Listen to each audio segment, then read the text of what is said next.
السلام عليكم ورحمة الله وبركاته. فوزيو كسو دو مدشا دوت كوم.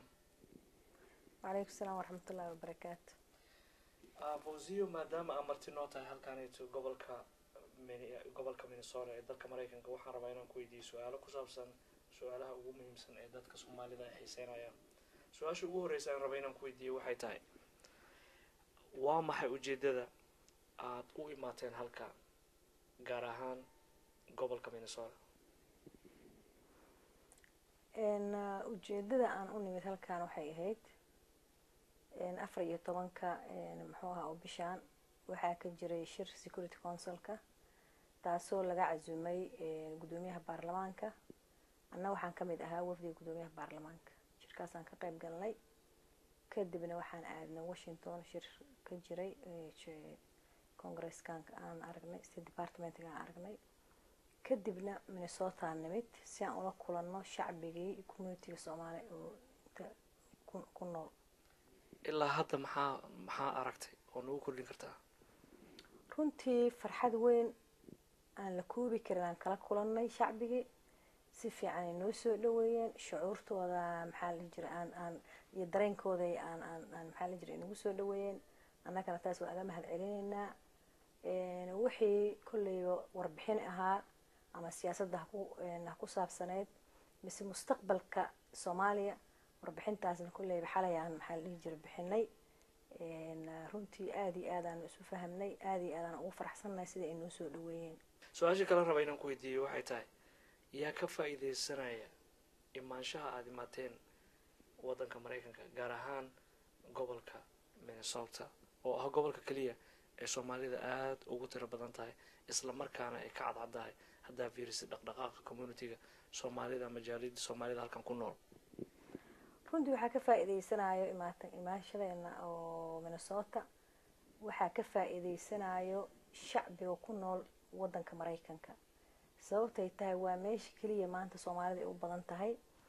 sidaa darteed fariimaha aan maanta gaarsiinayno mise dardaaranka aan aga tagi doono mise ayaka in la dardaarmi doonaan waxa ila tahay meel kastoo Mareykan ay kamid inay gaari doonto. dad badan ayaa nooga yimid gobolada kale hataa oo muxuu ka soo qayb galay shirarka inta lagu qabanayo oo ku qabanayno. sidaa darteed waa meesha uu community ugu ballaarin oo Mareykan ku nool Minnesota. sidaa darteed ana kala ftigeen aan u nimid. fawziya su-aasha kale aan raba inaan ku weydiiyo waxay tahay su-aal inta badan dadka ay isweydiiyaan su-aashani oo ku saabsan inuu arrimaha dhabta ee siyaasadda Soomaalida oo adiga naftigaaga aad ka mid ahayd. dadaal badan ayaad u soo marteen dowladda maanta jirta inay noqoto dowlad waxaadna u moodaa dadaalkaasi inuu ka dambeeyay isqabqabsi kala dhex mara xataa dadka isugu dhaweydeen. sidee loo hubin karaa in arrintaas iyo isqabqabsi dambe inuusan mar dambe uusan dhicin? wallahi runtii su-aal aad u fiican waa su-aasha ay weydiisay. horta annaka isqabsiga Soomaaliya u nahay taas waa mid. tan labaad isqabsiga aad hadda idinka u maleysiin mise dadka si u sheegaan ilmaha ana inay tahay dadka ayagoo isku fiican ay haddana kala fikrad naqan karaan. siyaasadda dadka aad isugu dhowdihiin laga yaabaa inaa haddana kala fikrad aan naqateen. marka waxay ila tahay waxa keena waxay ahayd kala fikrad ayaa la naqday. group rabay doorasho inay dhacdo iyo group rabay doorasho in dib loo dhigo maadaama waddanka uu amnigiisa oo aad u liitay. groupkii rabay doorasho inay dhacaan anaa ka mid ahaa. waxaan rabay si dimuqraasi inay doorasho u dhacdo waayo waddanka haddii doorasho aan la gelin ama doorasho aysan ka dhicin waxay noqonaysaa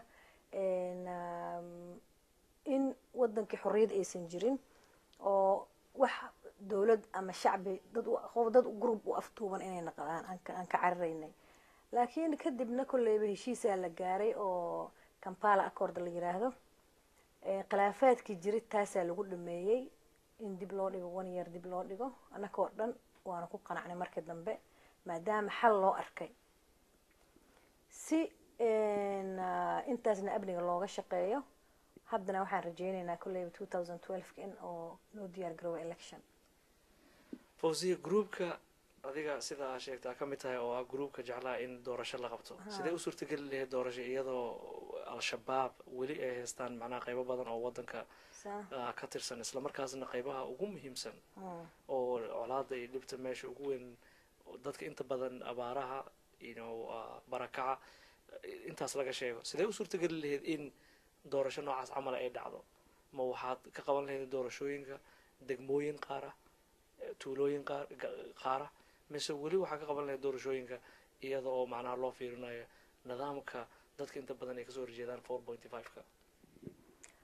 waa run doorashooyinkan waxay ku dhici lahaayeen mandatekii waxaa dhammaaday dowladda mandatekii waxaa dhammaaday madaxweynaha charter aan leenahay annaka aan ku dhaqano ku meel gaar ah charterka maadaama uu sheegayo inuu mandatekii dhammaaday muxuu ahaa madaxweynaha iyo guddoomiyaha baarlamaanka waxaan diideyna annaka sharciga inaan ku tumano maadaama sharciga loo charterka aan ku dhaqmeyno uu yahay sharciga waddanka lagu dhaqaayo uu yahay sharcigaasaan kasoo horjeedna in lagu tunto doorashooyinkan waxay ku imaan lahaayeen waxaa doortay guddoomiyaha baarlamaanka ama madaxweynaha waxaa doortay baarlamaanka hadda jiro baarlamaankana mandadkiisa markaas ma dhamaan sidaa darteed waxaan rabnay baarlamaanka inuu wax doorto ko hadda arrintan 4.5 aa ka dhawaajisay 4.5 xal aan loo arki maana waa ogna annaka inuu solution ahayn soomaalina raalli inaysan ka ahayn annakoo dhan raalli ka mid laakiin xalaa loo arkay dad soomaaliya isu tegay oo runtii aada u badan ilaa 3,000 4,000 gaarayay ayaa kaa xal arrintan u arkay in lagu dhaqmo ilaa laga gaaro referendum codbixin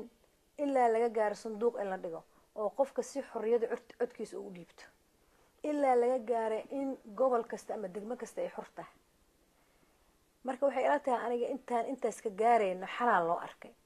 haddii hadda aan iska dhaafno 4.5 aan dhahno iyadoo tirakoob la sameyn iyadoo maxaa la dhihi jiray gobolada aysan kulli gacanteena aysan ku jirno xor aysan wada ahayn sidee 4.5 looga gudbi karaa su-aashaas waa imaanaysaa ma laga yaabaa dad adiga kugu xuquuq ah oo adiga kula mid ah oo anay ila mid ah inay xuquuqdooda ka dhex waayaan ama iska dhex arki waayaan dowladda oo imaan doonto waayo hadda soomaali sidaa u ogtahay waxaa lagu dhaqmaa power iyo xoog iyo xabad dowlad kastoo jirto haddaa taas maxaa aga gudbi karnaa in si dimuqraasiya loo qabto goboladii degmooyinka la xureeyo qofkii markaas waxa isku haayo sanduuq hala dhigo ilaahoo 10 wiiloo walaale ah 10 gabdhoodoo walaale ah ha wada helaan maxaa la dhihi jiray maxaa kursiga ha helaan xisbiya imaanayo xisbiyada haddaa laftigooda meel xorriyad leh in ay gobolada in laga soo xisbiyada in laga soo doorto waay inay wakiilo u joogaan waay moogtahay sidaa darteed maadaama annaka aan weli gaarin gobolada gacanteena ku wada jirin tirakoob aan la sameyn waxaan aan isdhahnay inta xal laga gaarayo waddanka la xoreyn doono oo gacanta lagu wada qaban doono referendum la gaarayo in aan sidaan ku wadno xal aan loo arkay laakiin ognahay solution inaysan ahayn maadaama aad fawziya soo xustay xoreynta gobolada maxaa u aragtaa xoreynta gobolada inay sanadkan gudihiisa dhammaadka sanadka soo socda horeyntiisa wallaahi rajadeena aaday u fiican tahay hadeer kolleybo xamar waxaa u malaysaa dowladda inay wada hayso waxaan rajaynaynaa goboladan in sidaa gacanta loogu qaban doono ragga haysto maanta oo gobolada gacanta ku haayo oo badi goboladoo dhan ma haystaan waxaan leenahay inay dadkooda iyo shacbigooda u naxariistaan ay dowladnimada ay u hogaansanaan dad dowlad raba ma aha waayo waxay aaminsan yihiin in calankii loo soo dhintay intaasoo dhiig ku baxay intaasoo dad u dhintay ay inkirsan yihiin sidaa darteed annaka waxaan leenahay dowladda soo raaca ama tan dambe oo dhalan doonto inay soo raacaan shacbigoodana u naxariistaan fawziya sidaa ka warqabtay aniga waxaan kamid ahay kumanaanka soomaalida ee degan gobolka minnesota naftigeygan waxaan u diray email madaxweynaha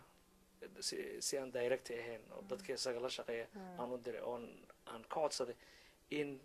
dowladda ay sameyso waxaa la yihahda open door policy ay dowladda ay ku furi karto wadahadal wax wadahadal ilaa hadda ma jira oo lala sameynayo qolooyinkan al-shabaabka iyo kuwa kale iyaga la shaqeeya dowladda wadahadal waa furtay waxaa kamid ah xisbul islaam al-shabaab dadaa loo diray xisbul islaam waa ogtihiin wuxuu ahaa waxaa kamid ahaa indha cadda yuusuf indha cadda generaalka iyo groupkiisa waa tii dowladda ay wada hadal furtay ee dowladdii ay soo raaceen kadibna tartiib tartiib ayakaa muxuu ahaa baaba oo qaarkii inta hartena ku biireen al-shabaab marka wada hadal diyaara u nahay waa furtay dowladda dhowr jeeray la hadashay qaar kamid ah hadda al-shabaab maxaa la dhihi jiray kasoo baxay ciidankooda kusoo biiray ciidanka dowladda marka wada hadal markasta waa noo furantay marka dowladda laftigeeda reconciliation ku dhisan marka inaan la heshino inaan diyaar u nahay waa rabna laakiin ma rabaan waa ayaka dad dowladnimada kuwa hadda diidan waa dadka extremistiga ah oo ogoleen inay dowlad ictiraafaan oo ma ogo si ay u shaqaynayaan oo walaalahooda dhahaayo oo diin nagula dagaalamaya oo dhahay muslim ma tihid masaajidaha dadku ku dhamaynaya marka taas ma ahan dad hadda uma arkeyna annaka inay diin difaacayaan waayo aniga muslimaan ahay hadday leeyihiin qof muslim ma tihid miinas waxaa dad diin ujeedadooda ma aha dad oo diin difaacaya ama diin raba ma aha marka dad ujeedo kale le waxaan leenahay ilaahay soo hadaya iyaga laftigooda waa u duceyneynaa ma inkaareyno ilaahay soo hadayaan leenahay fawziyo inta badan waxaa la sheegaa in dadkii wax qaban lahaayeen haddii ay noqoto khibrad aqoon in wadankii macnaha uu ku dhacay maskax guur dhammaanna ee macnaha waxawaaye wadanka dibaddiisa ku nool yihiin dowladdu ma haysaa wax qorshaha ay dadkaasito ay kusoo celinayso wadankooda si ay wadanka wax ugu qabtaan dowladda waxay ila tahay dowladdan dowlad waa dadaashay waa dowladda keliya isku dayda inay dib usoo celiso diaspora waa dareemi kartaa hadda prime ministeradii hadda la magacaabay waa wada diaspora wasiiradii hadda joogaan waa diaspora muxuu ahaa marka dowladdan waxay ila tahay waa isku dayday waana wadaa oo markasta haddaa dadkii shaqaalihii hoose ama xafiisyadii dowladda waxaa ka wada shaqeeyo diaspora gacanta ku dhigay marka waxaan rajayneynaa maadaama diaspora loo dhiibay maamulkii iyo dowladdii oo dhan inay ayaga wax ka bedelaan ay naqdaan dadkii wax ka bedelay ama wanaag u keenay wadanka marka hadda waxa waa haddii wadanka la wanaajiyo ama wadanka ka baxo dhibaatadan ayaka aan leenahay ayakaa keenay haddii dhib ay sii geliyaanna ayakaa macnaha dhibka keenay marka dowladdan waxay ila tahay dowladda keliya u dadaashay waa diaspora markay hadeertaan waxa maamulka wado mise madaxda ah waxaa waa diaspora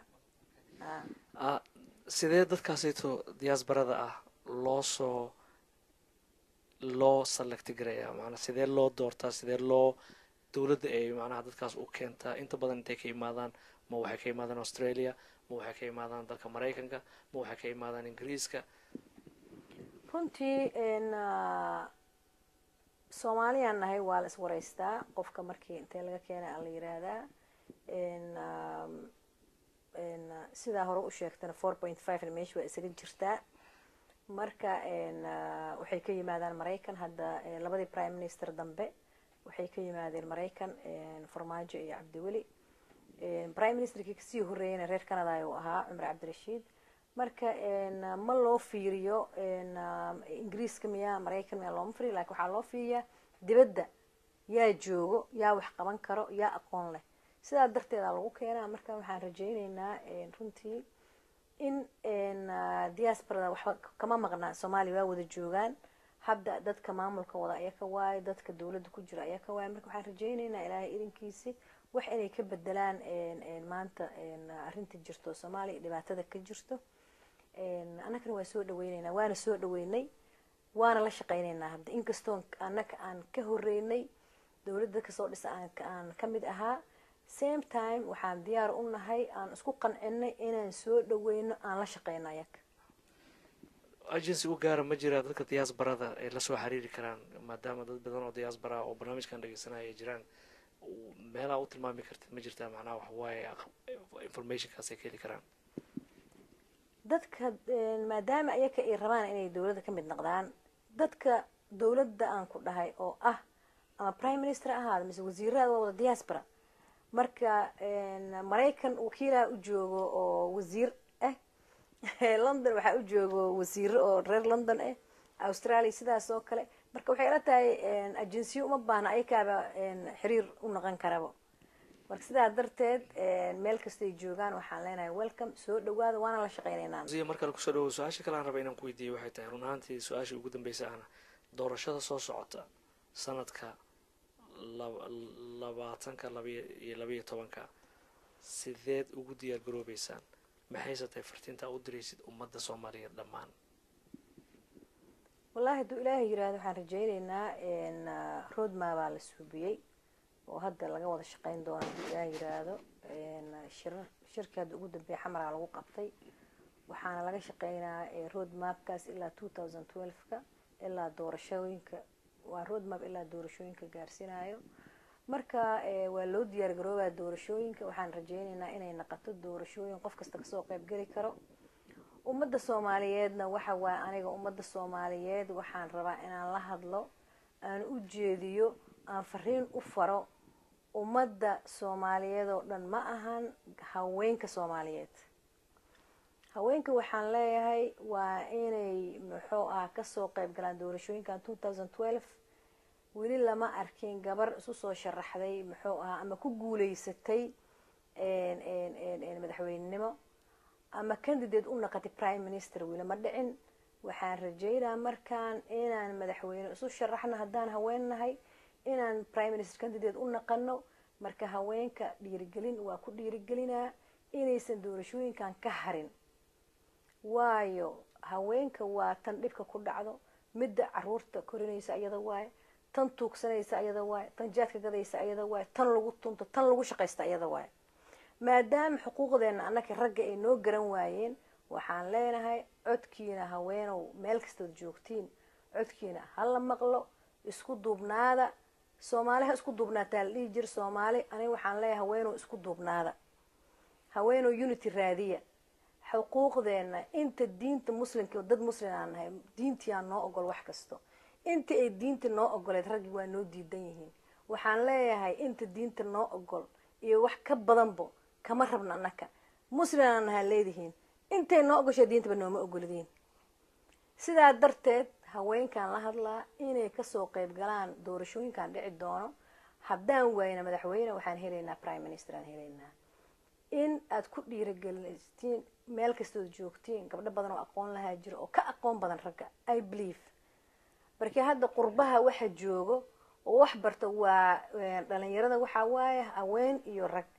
gabdhaha jaamacadaha gabdhaha ka baxay mise gabdhaha hadeertaan muxuu ahaa lama koobi karo boqolkiiba waxaan u malaynaa hadda ama yurub ha ahaado ama maraykan ha ahaato ama meel kastoo wax lagu barnay ama carabta ha ahaato gabdhaha iyo wiilasha boqolkiiba haddaan dembi gelin boqolkiiba 80 gabdha waa dadka hadda wax bartay taasna waa ku faraxsanahay proudaan aniga aan ku ahay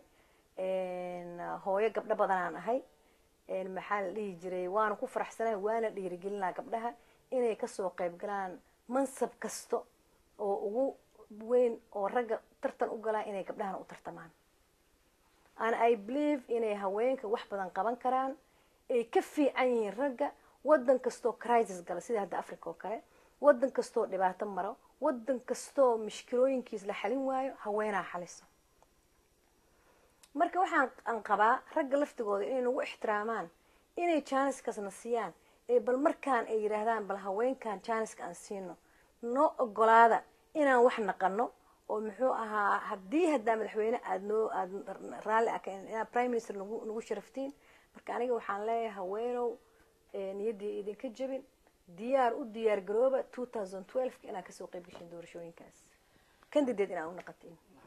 fawsiya xalay waan dhegeysanaya khudbadaadii hadaladii aad tiraahday kuwaanayto isku mid ay ahayn oo ma kala duwaneyn macnaha inaa rabtid inaa shucuurta haweenka soomaaliyeed kor u qaadid ma laga yaabaa adiga inaa soo istaagtid madaxweynenimo ama prime ministernimo si kasta ha ku noqoto